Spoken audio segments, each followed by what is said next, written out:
दोस्तों, पूर्वांचल का जनपद मऊ अभी कुछ माह पहले आपने देखा होगा कि घोसी उपचुनाव में सुधाकर सिंह समाजवादी पार्टी से एक भारी मतों से चुनाव जीते। चुनाव में बहुत सारे वादे रहे, चूँकि विपक्ष की भूमिका में हैं, समाजवादी पार्टी से विधायक हैं और इस वक्त लखनऊ के ताजमहल होटल में जदयू के वरिष्ठ उपाध्यक्ष अवलेश कुमार सिंह के पोते के जन्मदिन के कार्यक्रम में शामिल हैं।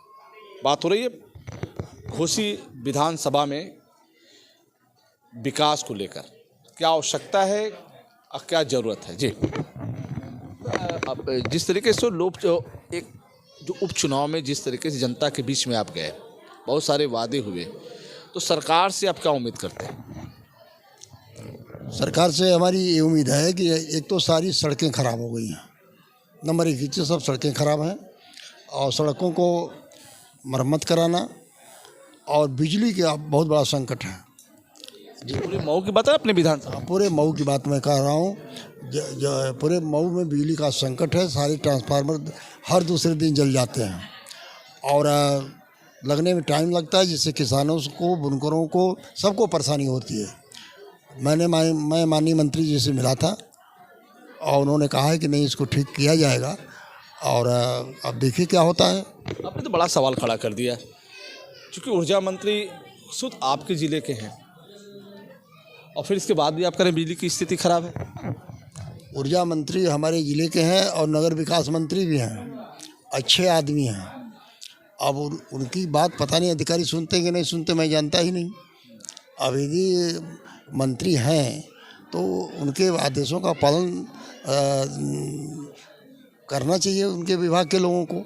वो चाहते होंगे ज़रूर, लेकिन अब देख ही रहे हैं कि तरह कहीं कमी हो जाती है। एक चीज़ और है कि उत्तर प्रदेश के मुख्य सचिव दुर्गा शंकर मिश्रा भी मऊ जनपद के हैं, इसके बाद भी आप कह रहे हैं कि बिजली की स्थिति खराब है। हमारे जनपद के पहाड़ीपुर की मुख्य सचिव माननीय दुर्गा मिश्र जी हैं और उस गांव काफ़ी लोग IAS हैं। अब उनसे जीतने के बाद हमारी मुलाकात नहीं हुई। अब इसके बाद हम जब मिलेंगे तब उनसे बात करेंगे। इसको संज्ञान में आप डालें? उनको संज्ञान में डालेंगे।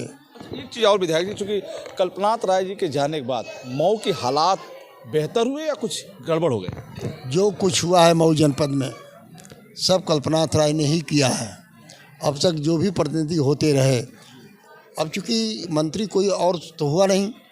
जो मंत्री होते हैं वो आजमगढ़ के आते हैं, जीत के शाम को चले जाते हैं, सुबह आएंगे शाम को घर चले जाएंगे। उनको न बिजली के बारे में पता है, न पानी के बारे में पता है, कोई पता तो है नहीं, न कोई जानकारी है। इस नाते हम शासन तक इसकी बात को पहुंचाएंगे कि चूँकि समाजवादी पार्टी वहाँ पे अब्बास अंसारी भी हैं विधायक मऊ के, आप भी घोसी से हैं, तो आज जो सदन में मामला कुछ इस विकास को लेकर कुछ आवाज़ उठी? मऊ जनपद में जितने प्रतिनिधि हैं, हमारे सांसद जी को आप जानते ही हैं, गलत तरीके से फंसा करके जेल में डाला गया है, तो ही हैं, जानते हैं। जब से वो चुनाव के पहले गए आज तक छूटे नहीं। और मऊ के बारे में आप जानते ही हैं। अब बचा घोसी, और घोसी में चूँकि अब चुनाव हुआ है, अभी तो हम दो महीना चुनाव हुआ है, अभी तो हमको सारी जानकारी तो सब चीज़ की है, लेकिन मैंने शासन को अभी दे रहा हूँ और उनको मऊ के बारे में बताऊँगा। निश्चित रूप से कार्रवाई करनी चाहिए। एक सवाल और है कि दारा सिंह चौहान बार बार आ रहा है कि मंत्री बनेंगे। क्या उनके मंत्री बनने से मऊ का कल्याण होगा? दारा सिंह चौहान 25 वर्ष सांसद भी रहे हैं और मिनिस्टर भी रहे हैं, कोई नई बात नहीं है। वो वन मंत्री रहे हैं और मधुबन से विधायक भी रहे हैं, तो विकास आपने देखा ही होगा। हमारे यहाँ महामहिम भी हैं, माननीय फागू चौहान जी हमारे मित्र हैं, अच्छे आदमी हैं, वो भी मंत्री रहे हैं। नहीं, इसमें मेघालय के हैं, तो वो भी अच्छे आदमी हैं, वहाँ तो आपने देखा ही होगा। कुल का मतलब है कि जो कुछ हुआ है कल्पनाथ राय ने ही किया है। और हम लोगों की विरोध पक्ष का है मामला, लेकिन विरोध पक्ष की बात सुनना चाहिए। विधायक जी, फिर जनता को क्या जवाब देंगे? चूँकि अब चुनाव लड़े थे, जनता को फिर जवाब क्या देंगे जब विकास नहीं होगा? तो हमारे यहाँ विकास होगा क्यों नहीं?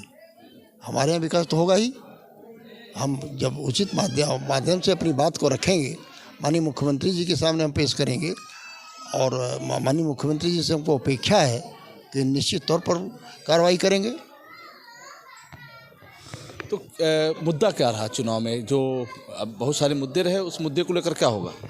पहले तो प्रथम है मऊ जनपद में कि कोई भी प्रतिनिधि मऊ जिले का नहीं था। आप समझ गए होंगे, कोई जिले का नहीं, सब बाहरी हैं, कोई लोकल आदमी है नहीं।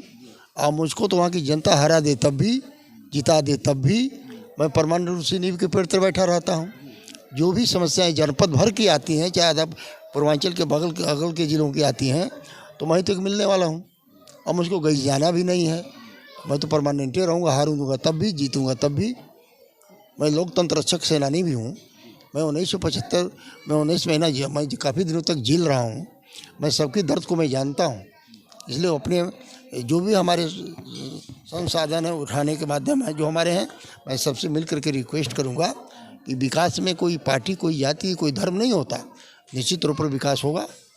सदन तो चल रहा है, शीतकालीन सत्र चल रहा है, उसमें कुछ उठाएंगे मतलब? शीतकालीन सत्र चल रहा है, 2-3 दिन का है, बात नहीं बनेगी। 2-3 दिन का मामला है। आप देख ही रहे हैं हालात क्या है, कहीं कोई मंत्री गायब है, कहीं कोई मंत्री गायब है।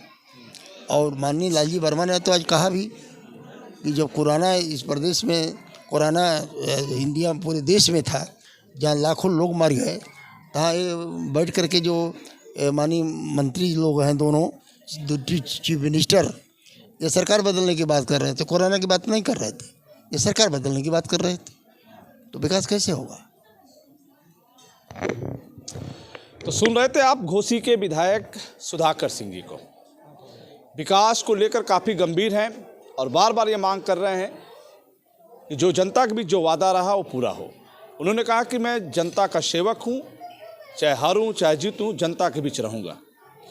लेकिन जनता ने एक बड़ी जिम्मेदारी दी है।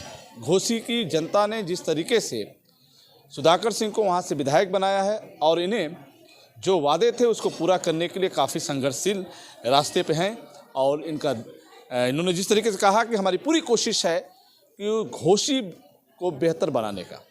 दोस्तों, अपनी बात उन्होंने कहा कि मैं मुख्य सचिव से भी रखूँगा और उस क्षेत्र के मंत्री से भी रखूँगा ताकि क्षेत्र का विकास बेहतर हो सके। नमस्कार।